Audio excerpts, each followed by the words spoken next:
In today's video, we're going to be going over the Noctua NH-D9 DX-3647 for you. Wow, that was quite a bit.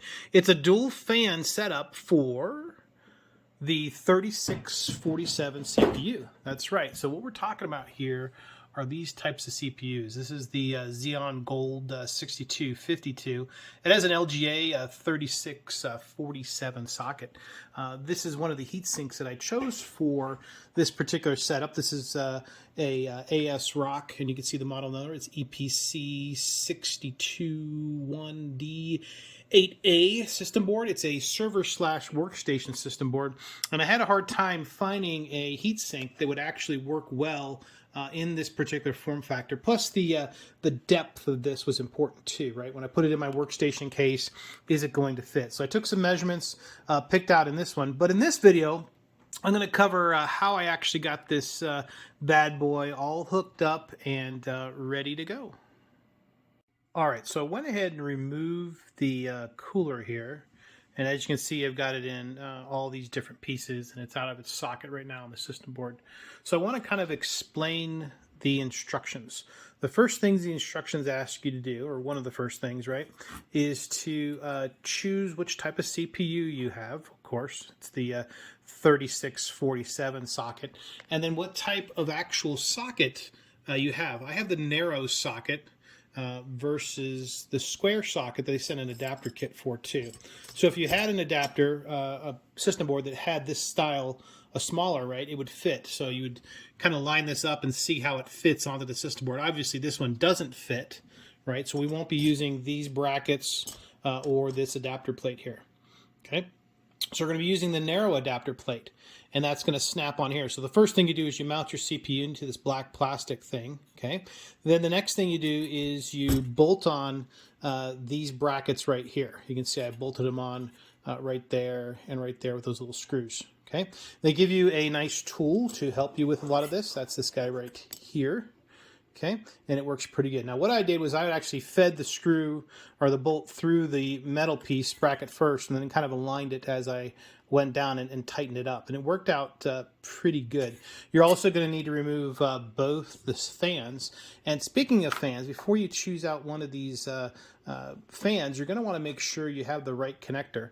This connector here is actually a 4-pin, and this system board though has multiple pins. You can see right here, this one has 6 on most of the fans. There's another one right here that has 6, right? And this controls the CPU. So you're going to want to make sure that before you buy that, you check your pinouts, check all your cables. You know where the ground cable is, the fan speed, those types of things. Does your system board support a 4-pin or a 3-pin or 6-pin, whatever it is, right? So you're going to want to make sure you understand which fans you're getting, what kind of connector they are, and how they fit in. But with the fans now removed, this is now ready to be mounted. So what we got to do here is let's get this up here. And what we're looking for is that little arrow right there. Now that little arrow right there on the corner of the CPU is important too, because that tells you how to align it here. And as you can see, there's actually a bolt right here, or a nut, that's going to screw down into this corner right here. And then there's posts that poke through. That's these holes right here as this thing goes on. So let's get this guy going here. And it's only going to go on one way. You can't put it on backwards. So we're going to align it right there with the post. And we're going to slide it down in.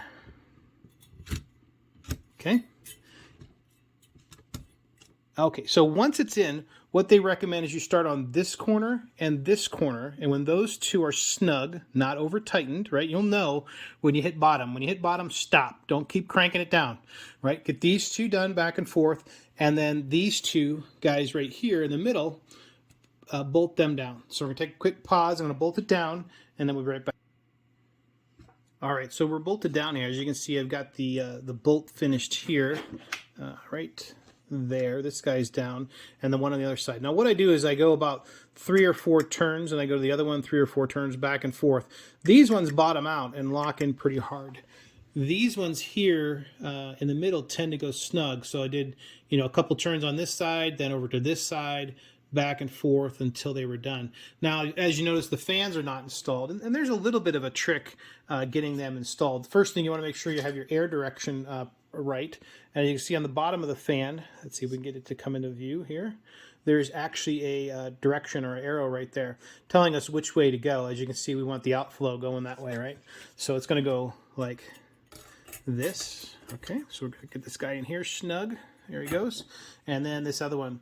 Now, the trick on the middle fan I found is I do this side first. I put the bracket in, lock it in, and once this right side is locked in, the fan, even when it's locked in, will actually extend out a little bit to about there. And then I can go ahead and put in the bracket and lock it in. So I'm going to go ahead and lock that in now, and then we'll get back to the back fan.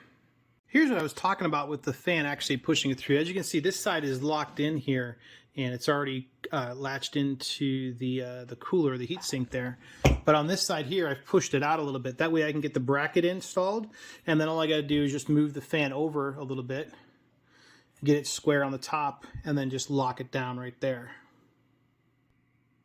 Okay, and there it is. Now I've got this side of the fan locked in.